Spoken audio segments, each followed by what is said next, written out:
Hey guys, welcome back. তো কেমন আছো তোমরা? তোমাকে ঘিরে আমার ভালোবাসা পার্ট 8 নিয়ে আইসা পড়ছি। আর গাইস, আজকে মনটা পুরো সেক্সি হয়ে আছে। আজকের ভিডিওটা জাস্ট জাকানাকা, মানে আজকের পার্টটা বুম হইব। তো বেশি কথা না কয়ে ভিডিও শুরু করা যাক। অনু রাফির দিকে তাকিয়ে মুচকি হাসলো।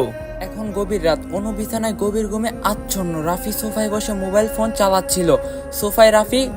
সোফায় রাফির ঘুম আসে না। এই কয়েকদিনে বিছানায় না ঘুমে রাফির পুরো শরীরটা ব্যথায় টন করছে। রাফি রুম বুকিং করছিল আর একটা বুকিং করলে হয়তো ভালো হতো, কিন্তু অনুকে ছাড়া যে রাফি থাকতে পারবে না। এখন আর কি বা করা যাবে? কিছু তো করার নেই। দূর থেকে ঘুমান্ত অনুকে আরাম করে শুয়ে থাকতে দেখে রাফি হেসে দীর্ঘশ্বাস ফেললো। বাইরে বৃষ্টি হচ্ছে, যেমন তেমন বৃষ্টি নয়, প্রবল বেগে বৃষ্টি। রাফির বড্ড শীত লাগছে। পাশে কম্বল ছিল, কিন্তু রাফি গায়ে দিচ্ছে না। কেন যেন কম্বল গায়ে দিতে ইচ্ছা করছে না। অনুর কম্বল মুড়ি দিয়ে ঘুমাচ্ছে দেখে রাফির অনেক ইচ্ছা হলো অনুর পাশে একটু ঘুমাতে, কিন্তু অনু কি রাফিকে অনুর পাশে ঘুমাতে দিবে? রাফি বসা থেকে উঠে এগিয়ে গিয়ে বিছানার পাশে দাঁড়ালো। নরম স্বরে রাফি অনুকে ডাক দিল। অনু, তোমাকে একটা কথা বলি। অনুর কোনো হুঁশ নেই, ঘুমে মগ্ন অনু। রাফি অনেকক্ষণ দাঁড়িয়ে রইল, কিন্তু অনুর ঘুম ভাঙার নামই নেই। রাফির মেজাজ খারাপ হলো। শীতে রাফির শরীরে শীতে রাফির শরীরে জ্বর এসে পড়ছে, কিন্তু এই অনুর কোনো খবর নেই। রাফি এবার অনুর গালে হাত দিয়ে শান্ত স্বরে বলল, এই অনু, আমি তোমাকে ডাকছি, শুনতে পাচ্ছ না? রাফির হাতের স্পর্শ গালে পেয়ে অনুর ঘুম ভেঙে গেল। চোখের সামনে রাফিকে মৃদু আলোতে দেখতে পেল। ঘরে এখন ড্রিম লাইট জ্বলছে, তাই আফসা আলোতে রাফিকে চিনতে অনুর অসুবিধা হলো না। অনু আবারও চোখ বন্ধ করে বিরক্ত স্বরে রাফিকে বলল, কি হয়েছে রাফি? আমার ঘুম ভাঙলে কেন? আমাকে একটু ঘুমাতে দাও, আমার খুব ঘুম পাচ্ছে। রাফি অসহায় স্বরে অনুকে বলল, অনু, আমি আর সোফায় বসে থাকতে পারছি না, আমাকে তোমার পাশের বিছানায় একটু শুতে দাও। রাফির কথা শুনে অনু চোখ খুলে আবারও তাকালো। দেখতে পেল রাফির মুখটা গুমট করে তাকিয়ে আছে। অনু শোয়া থেকে উঠে বসে অবাক হয়ে বলল, এসব তুমি কি বলছো রাফি? রাফি গম্ভীর স্বরে অনুকে বলল, আমার সোফায় ঘুমাতে আর ভালো লাগছে না অনু। আজকে আপনাদের জন্য এনেছি 100% রিয়েল একটি সাইট, যেখানে রেজিস্ট্রেশন করে অ্যাকাউন্ট ভেরিফাইড করলেই পাবেন জিলতে 20টি স্পিন ফ্রি। বিট জেলি অ্যাপ, যা এখন বাংলাদেশে খুবই জনপ্রিয় ও বিশ্বস্ত। এর ব্র্যান্ডের অ্যাম্বাসেডর হলো বিখ্যাত অভিনেত্রী সানি লিওন। এখানে প্রতি রেফারে পাবেন 1000 টাকা আনলিমিটেড ইনকাম। ফেসবুক রিভিউ দিলে পাবেন 150 টাকা একদম ফ্রি। আপনার জন্মদিনে থাকছে 5000 টাকা বোনাস। এছাড়াও অ্যাফিলিয়েট হিসাবে 50% কমিশন ইনকাম করার সুযোগ রয়েছে। তাই সকল বোনাস পেতে এখনই আমার পিন করা কমেন্ট থেকে বিট জেলি অ্যাপ বিনামূল্যে রেজিস্ট্রেশন করুন এবং অসংখ্য বোনাস নিয়ে উপার্জনের যাত্রা শুরু করুন। শুভকামনা। খুব কষ্ট হচ্ছে, আর পারছি না। আমি তোমার পাশের বিছানায় শুবো, আমাকে একটু শুতে দাও না। শুতে দেওয়া যাবে না? অনু রাফির দিকে তাকিয়ে জোর গলায় বলল, কখনোই না রাফি, আমি তোমার সাথে এখন একই বিছানায় ঘুমাতে পারবো না। আচ্ছা, আমি বিছানা থেকে নেমে গেলাম, তুমি বিছানায় শুয়ে পড়ো। অনু বিছানা থেকে উঠে চলে যেতে নিলে রাফি নিজের দুই হাত অনুর দুই কাঁধে রেখে বাধা দিয়ে অনুকে আবারও বিছানায় বসিয়ে দিল। রাফি রাগী স্বরে অনুকে বলল, তুমি এমন কেন অনু? আমি কি তোমাকে বিছানা থেকে নামতে বলছি? তাহলে নামছো কেন? অনু বিরক্ত স্বরে রাফিকে বলল, রাফি, তোমার সাথে আমি এক বিছানায় ঘুমাই কি করে বলো তো? তোমার এতে অসুবিধা না থাকতে পারে, কিন্তু আমার অসুবিধা আছে। বিয়ের আগে আমি তোমার সাথে কখনোই একই বিছানায় ঘুমাতে পারবো না। রাফি গম্ভীর স্বরে অনুকে বলল, অনু, এখনো তুমি আমাকে ভয় পাও তাই না? অনু রাফির দিকে তাকিয়ে শান্ত স্বরে বলল, এতে ভয় পাওয়ার কি আছে? রাফি মন খারাপ করে অনুকে বলল, ভয়ই তো পাচ্ছ? আচ্ছা ঠিক আছে, আমার সাথে তোমার ঘুমাতে হবে না, তোমার কোথাও গিয়ে ঘুমাতে হবে না। আমি তোমাকে আর বিরক্ত করব না, তুমি ঘুমিয়ে পড়ো অনু। রাফি আবারও ফিরে গেল সোফায়, হেলান দিয়ে বসে রইল। এই রুমের সব সোফাগুলো খুব ছোট, এজন্য রাফি আরাম করে শুতেও পারছে না। শরীরে প্রচুর জ্বর এসেছে। অনু আর এই বিষয়ে কিছু বলল না। রাফি চোখ বন্ধ করে হেলান দিয়ে সোফায় এভাবেই বসে রইল। অনু রাফির দিকে মন খারাপ করে তাকিয়ে রইল। এখন আর অনুর চোখে ঘুম আসছে না। আশেপাশে খেয়াল করতেই অনুর চোখ গেল জানালায়। বাইরে প্রচুর বৃষ্টি পড়ছে। অনু এবার অনুভব করতে পারল চারপাশে প্রচুর শীত। রাফির দিকে আবারও তাকিয়ে অনু দেখলো রাফির গায়ে কোনো কম্বল দেয়নি। রাফি কম্বল মাটিতে ফেলে রেখেছে। রাফির এই কাজে অনুর রাগ হলো। শরীরে কম্বল জড়িয়ে রাখলে কি হতো? এত শীতের মধ্যে কেউ এভাবে বসে থাকে? অনু বিছানা থেকে নেমে রাফির কাছে গিয়ে দাঁড়ালো। মৃদু স্বরে অনু রাফিকে বলল, রাফি তুমি কি আমার উপর রাগ করছো? রাফি কোনো কথা বলল না। রাফি কথা বলছে না দেখে অনুর কাছে ভীষণ খারাপ লাগলো। অনু আবারও এগিয়ে গিয়ে রাফির হাতে হাত রাখতেই কেঁপে উঠলো। জ্বরে রাফির শরীর পুড়ে যাচ্ছে। এত জ্বর আসলো কি করে? অনু রাফির হাত চেপে ধরে টানতে টানতে জোর গলায় ডাকতে লাগলো, রাফি ওঠো, বিছানায় শোবে। রাফি চোখ খুলে অনুর দিকে তাকে গম্ভীর স্বরে বলল, না দরকার নেই, তুমি ঘুমিয়ে পড়ো। অনু বিচলিত স্বরে রাফিকে বলল, রাফি প্লিজ এমন করো না, তোমার শরীরে তো খুব জ্বর, তুমি আমাকে বলনি কেন? রাফি মৃদু হেসে অনুকে বললে কি কোনো লাভ হতো? অনু রেগে রাফিকে বলল, রাফি আমি নির্দয় নই, তুমি আমাকে এতটাও হৃদয়হীন ভেবো না। তুমি ওষুধ খাওনি? রাফি অনুকে শান্ত স্বরে বলল, হ্যাঁ ওষুধ খেয়েছি, আর আমি তোমাকে কোনো দোষ দিচ্ছি না। অনু তুমি নিজেকে দোষী মনে করো না। রাফি ওষুধ খায়নি তবু অনুকে মিথ্যা বলল। অনু বুঝতে পারলো না। অনু কাপা গলায় রাফিকে বলল, তাহলে বিছানায় ঘুমাতে আসো। রাফি চোখ বন্ধ করে গম্ভীর স্বরে বলল, আমি বিছানায় ঘুমাতে পারবো না, কারণ আমি বিছানায় গেলে তুমি বিছানায় শুবে না, তুমি সারা রাত সোফায় বসে থাকবে, আর আমি বিছানায় পড়ে পড়ে ঘুমাবো, এটা আমি কখনোই মানতে পারবো না। অনু তুমি বিছানায় গিয়ে ঘুমিয়ে পড়ো। অনু অবাক হলো রাফির কথা শুনে। এই কয়েকদিনে রাফি তো সোফায় বসে রাত কাটিয়েছে, নিশ্চয়ই খুব কষ্ট পেয়েছে, ভালো করে ঘুমাতেও পারেনি। আর অনু কেমন নির্দয়ের মতো বিছানায় পড়ে পড়ে ঘুমিয়েছে, ভীষণ খারাপ লাগছে অনুর কাছে। ব্যথিত দৃষ্টিতে রাফির দিকে তাকিয়ে অনু বলল, আমি তোমাকে ছাড়া কোথাও ঘুমাতে যাব না রাফি, আমি তোমার সাথে ঘুমাবো, তুমি আর কথা বাড়িও না, বিছানায় ঘুমাবে, চলো, তুমি অসুস্থ। রাফি চোখ খুলে অনুর দিকে তাকিয়ে শান্ত স্বরে বলল, সত্যি আমাকে ছেড়ে কোথাও যাবে না তো? অনু মাথা নাড়িয়ে রাফিকে বলল, কোথাও যাব না। রাফি উঠে গিয়ে বিছানায় শুয়ে পড়ল।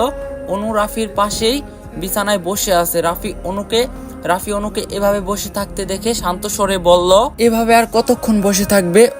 অনু রাফির দিকে তাকিয়ে শান্ত স্বরে বলল, তুমি ঘুমাও, আমি পরে ঘুমাবো। রাফি অনুর কথা শুনলো না। রাফি টেনে অনুকে নিজের কাছে আনলো।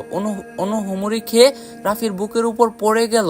অনু উঠতে গেলেই রাফি অনুকে শক্ত করে দু হাত জড়িয়ে ধরে হেসে বলল, না অনু, তুমি এখন ঘুমাবে, আর বসে থাকা চলবে না।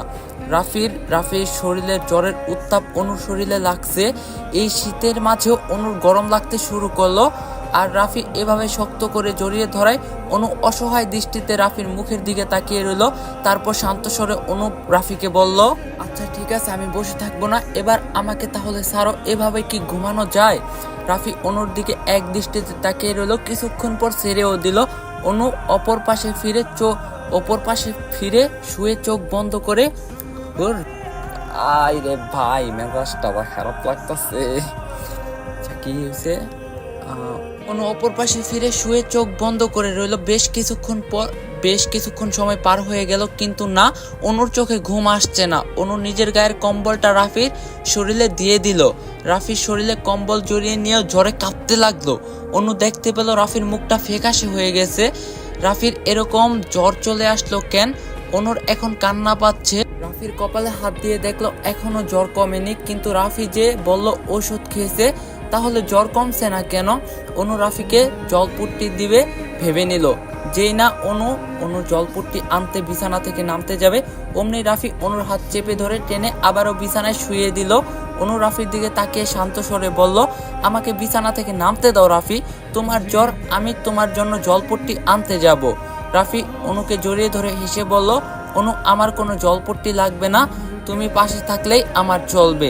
অনু মন খারাপ করে রাফিকে বলল, রাফি তোমার কিন্তু খুব জ্বর, এমন করো না, আমি তোমার কপালে জলপট্টি দিতে চাই, না হলে তুমি সুস্থ হবে কি করে বলো?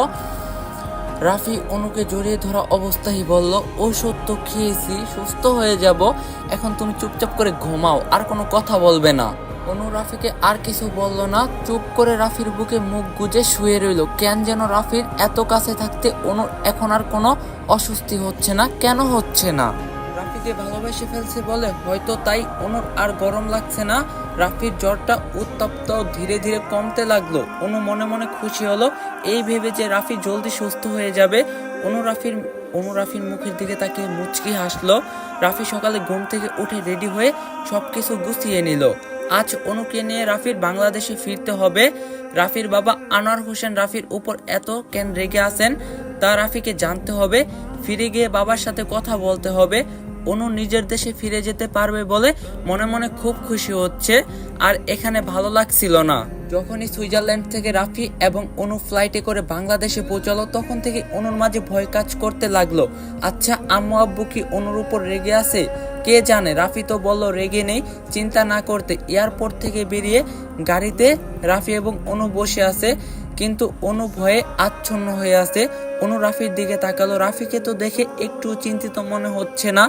কেন চিন্তিত মনে হচ্ছে না অনু বুঝতে পারলো না। গাড়ি অনুর বাসার সামনে পৌঁছে যায়। রাফি অনুকে সাথে করে নিয়ে অনুর বাসায় কলিং বেলায় চাপ দিল। আরমান রহমান দরজা খুললে আরমান রহমান অনুকে রাফির পাশে দাঁড়িয়ে থাকতে দেখে চমকে উঠল। অনু আরমান রহমানকে হাসি মুখে বলল, আব্বু আমি ফিরে এসেছি। আর আম্মু কোথায়? আরমান রহমান গম্ভীর স্বরে বলল, তোমরা ভিতরে আসো। অনু মনে মনে ভয় পেল। আব্বু এত গম্ভীর হয়ে কথা বলছে কেন? অনু বুঝতে পারলো না। রাফি অনুর হাত চেপে ধরেই ড্রয়িং রুমে প্রবেশ করলো। আরমান রহমান রাফির দিকে তাকিয়ে রাগী স্বরে বলল, কেন তুমি এমন করলে বাবা রাফি? রাফি শান্ত স্বরে আরমান রহমানকে বলল, আঙ্কেল আমি আপনাকে সবটা বুঝিয়ে বলছি, আপনি আগে প্লিজ শান্ত হন। আরমান রহমান ধমক দিয়ে রাফিকে বলল, তুমি আমাকে শান্ত হতে বলছো? তামসা করছো? আমার মেয়েকে তুমি আমাদের কাছ থেকে এতদিন কোথায় দূরে সরিয়ে রেখেছিলে, আবার বলছো চুপ থাকতে? আমি তো তোমাকে বিশ্বাস করে অনুকে তোমার সাথে যেতে দিয়েছিলাম, আর তুমি আমার বিশ্বাসের এই মূল্য দিলে রাফি? আমার বন্ধুর ছেলে এত খারাপ হবে আমি ভাবতেও পারিনি। ছি। অনু আরমান রহমানের কথা শুনে অবাক হলো। আরমান রহমানকে অনু জিজ্ঞাসা করলো, আব্বু তোমাকে আর আম্মুকে রাফি বলেনি যে রাফি আমাকে জোর করে সুইজারল্যান্ড নিয়ে গেছে?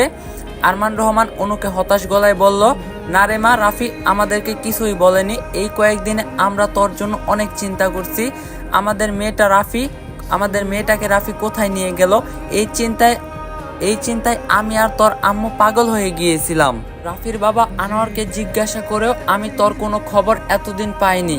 অনু মনে মনে রাফির দিকে তাকিয়ে বলল, তার মানে রাফি আব্বু আর আম্মুকে কিছুই বলেনি? আমাকে রাফি মিথ্যা কথা বলছিল? আব্বু আম্মু তাহলে এতদিন আমার জন্য অনেক চিন্তা করছিল?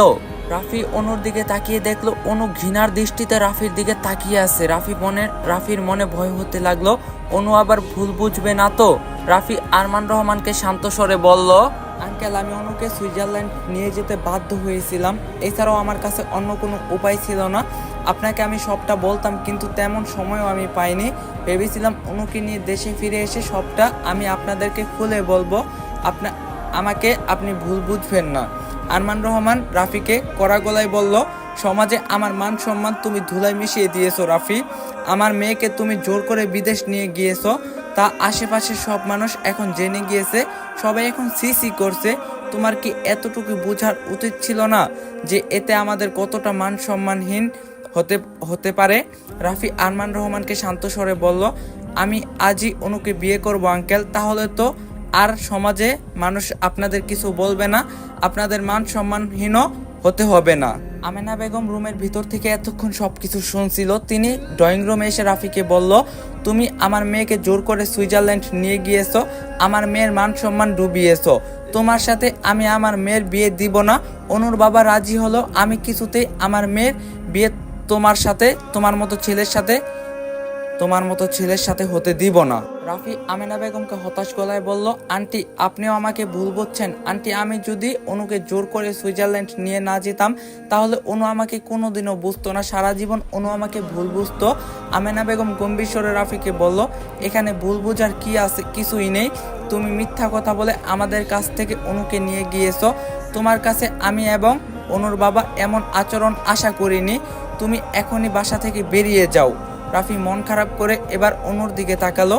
অনু রাফির থেকে মুখ ফিরিয়ে নিয়ে আমেনা বেগম এবং আরমান রহমানকে জোর গলায় বলল, আম্মু আব্বু তো ঠিকই বলছে, রাফি আমাকে জোর করে সুইজারল্যান্ড নিয়ে গেছে। এই রাফির জন্য তোমাদের কাছ থেকে আমাকে এতদিন দূরে থাকতে হয়েছে।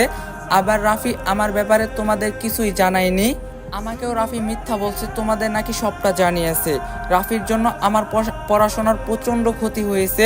আমি তো এখন এই রাফিকে এখানে আর এক মুহূর্তের জন্য সহ্য করতে পারছি না, অসহ্য লাগছে আমার। রাফি অবাক হয়ে অনুকে বলল, অনু তুমি আমার সাথে এমন আচরণ কেন করছো? অনু রাফিকে গম্ভীর স্বরে বলল, কেমন আচরণ করছি? যা ঠিক তাই তো বলছি। তুমি আমার উপর প্রচুর অত্যাচার করছো, আবার আমাকে তুমি মিথ্যা কথাও বলছো। তুমি আম্মু আব্বুকে আমার সুইজারল্যান্ডের জোর করে নিয়ে আসার ব্যাপারটাও জানাওনি। তোমার জন্য আমার আম্মু আব্বু এতদিন এত চিন্তার মধ্যে ছিল, তোমাকে আর আমি সহ্য করতে পারছি না। বাসা থেকে বের হও তুমি। রাফি অনু নিজের রুমে চলে যেতে নিলে রাফি অনুর দিকে তাকিয়ে জোর গলায় বলল, অনু তুমি আমাকে ভুল বুঝছো, এই সামান্য কারণে এমন করে প্লিজ বদলে যেও না। অনু ফিরে তাকিয়ে রাফিকে বলল, আমি মিথ্যাবাদীদের ঘৃণা করি। অনু নিজের রুমে চলে গেল। রাফি অনুর যাওয়ার দিকে তাকিয়ে রইল। অনুর এমন ব্যবহারে রাফি ভীষণ কষ্ট পেল। আরমান রহমান শক্ত গলায় রাফিকে বলল, অনু কি বলছে শুনতে পাওনি? এই মুহূর্তে বাসা থেকে তুমি বের হয়ে যাও।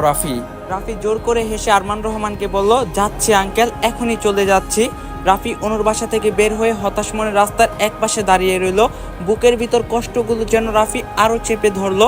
অনুর মা বাবা রাফির সাথে খারাপ আচরণ করছে তা মানা যায়, কিন্তু অনু রাফির সাথে এমন আচরণ করতে পারলো? রাফি আকাশের নিচে তাকিয়ে মনে মনে বলল, কেন আমার সাথে তুমি এমন করলে অনু? এই সামান্য কারণে এভাবে আমাকে ভুল বুঝলে? সবকিছু কি তাহলে তোমার নাটক ছিল? তার মানে কি তুমি আমাকে একটু ভালোবাসো না? ও হ্যাঁ, তুমি তো আমাকে বলোনি যে তুমি আমাকে ভালোবাসো। আমি চেয়েছিলাম তোমাকে বিদেশ নিয়ে গিয়ে একান্ত নিজের ভালোবাসার কথা বলবো। তুমি আমাকে মানতে না চাইলেও জোর করে মানাবো, কিন্তু তুমি এভাবে আমাকে ভুল বুঝলে কেন? নাকি সব তোমার অভিনয় ছিল? তুমি আমার অনুভূতি নিয়ে খেলতে পারলে? আমি মানতে পারছি না অনু। রাফি টের পেল তার দু চোখ খুব জ্বলছে। হয়তো এখনই রাফির চোখে জল চলে আসবে, কিন্তু নিজেকে রাফি সামলে নিল। গাড়িতে উঠে বসে বাইরে তাকিয়ে রইল রাফি। অনুর কথাই রাফি ভাবতে লাগলো। অনু রুমের দরজা লাগিয়ে মাটিতে বসে আছে।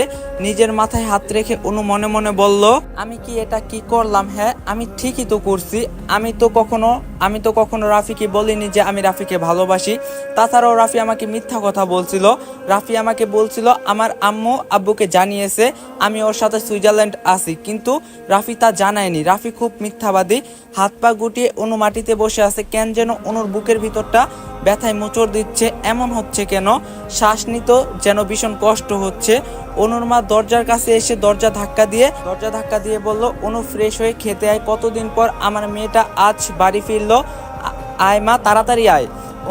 অনু চোখের জল মুছে আমেনা বেগমকে বলল, হ্যাঁ আম্মু, আমি আসছি, একটু অপেক্ষা করো। রাফি হতাশ মনে জানালার বাইরে তাকিয়ে আছে। বেশ অনেকক্ষণ পর ড্রাইভার রাফিকে বলে উঠল, স্যার আপনার বাসার সামনে এসে পড়েছি। ড্রাইভারের কথা শুনে রাফির ধ্যান ফিরল।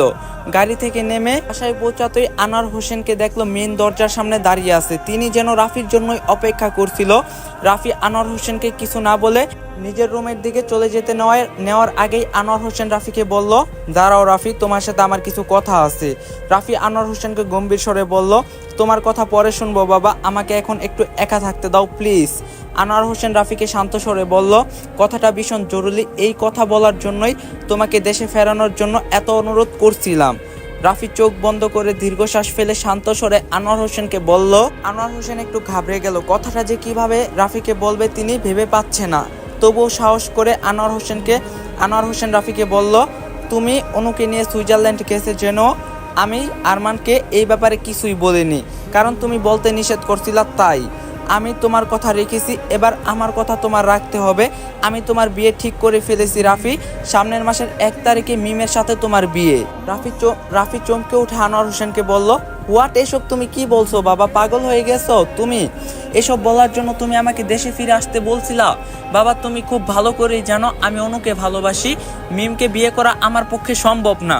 আনোয়ার হোসেন কিছু বলার আগেই রাফির মা রেহানা পারভিন এসে রাফিকে বলল, কেন সম্ভব না রাফি? মিম মেয়েটা খুব ভালো, মিম শিক্ষিত, স্মার্ট, সুন্দরী। তাছাড়াও আমাদের ফ্যামিলির সাথে মিমের ফ্যামিলির একদম উপযুক্ত। আমার তো মিমকে ভীষণ পছন্দ হয়েছে। অনুকে তুই ভুলা যা রাফি। আর ওই মেয়েকে আমার একটুও পছন্দ হয়নি। যে মেয়ে সবার সামনে আমার ছেলেকে অপমান করছে, সেই মেয়ের সাথে আমি আমার ছেলের বিয়ে কিছুতেই দিব না। তুই তোর মায়ের কথা রাখবি না রাফি। রাফি হতাশ গলায় রেহানা পারভিনকে বলল, আমাকে তুমি ক্ষমা করো মা, আমি তোমার আর বাবার কথা রাখতে পারলাম না। অনুকে ছাড়া আর কাউকে আমি বিয়ে করতে পারবো না, কাউকে না। আনোয়ার হোসেন চিৎকার করে বলল, আমার কথা কথা শুনছো না, তোমার মায়ের কথাও শুনছো না। এটা কেমন ধরনের বেয়াদবি রাফি? নিজের মা বাবার কথা শুনতে হয়। আমরা তোমাকে এমন বেয়াদবি করানোর জন্য বিদেশে পড়াশোনা করিয়েছি, তুমি তোমার মা বাবার কথা এভাবে অমান্য করতে পারছো কি করে?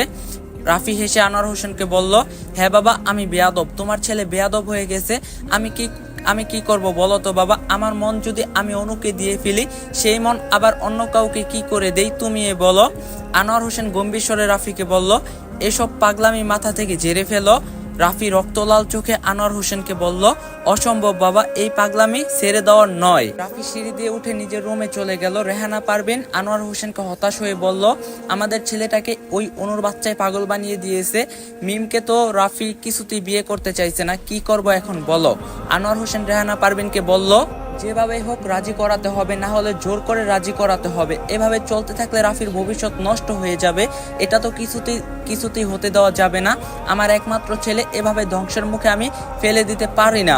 রেহানা পারভিন আনোয়ার হোসেনকে বলল, হ্যাঁ তাই করো, আমার ছেলেকে বাঁচাও। রাফি নিজের রুমে গিয়ে চুপ করে বিছানায় বসে পড়ল। অনু তাহলে এতদিন অভিনয় করলো? না হয়তো অনুর মা বাবা সামনে ছিল, না হলে ওই সময় যে রাফি অনুকে কি করতো তা রাফির নিজেরই জানা নেই। ঘন নিঃশ্বাস ফেলে রাফি রেগে মনে মনে বলল, সামান্য কারণে আমার সাথে এমন আচরণ অনুর করার কথা নয়। আমাকে জানতে হবে অনুকে আমাকে ভালোবাসে নাকি সবকিছু অনুর অভিনয় ছিল। যদি তুমি আমার সাথে সত্যিই অভিনয় করে থাকো অনু, তাহলে আমার কাছ থেকে তুমি বেশি দিন পালিয়ে বেড়াতে পারবে না।